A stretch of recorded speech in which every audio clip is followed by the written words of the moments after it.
Hey, welcome back to another video of Tech TV. In this video, we are going to learn how to sign up to your SingX account. First of all, tap and open SingX application on your device. Now click on Register Now button, which is at the bottom of your screen. After that, type in your email address here. Now type in your mobile number on this field. After that, type in your password here. Now check this box here and click on Sign Up button.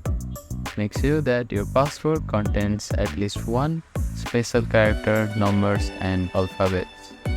Now you can select any one of these verification methods. You can manually verify account here, and you can verify by SingPass account if you have one. After that, click on Continue button.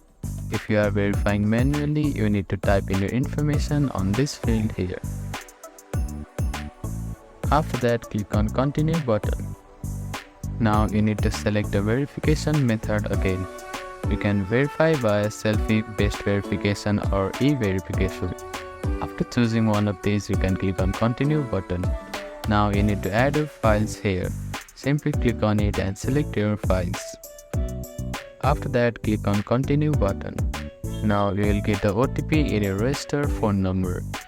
After you enter your OTP, you can sign up to your SingX account. So that is how you can sign up to SingX account. Thank you for watching this video. Please do not forget to like, share and subscribe to our channel, and comment down if you have any queries.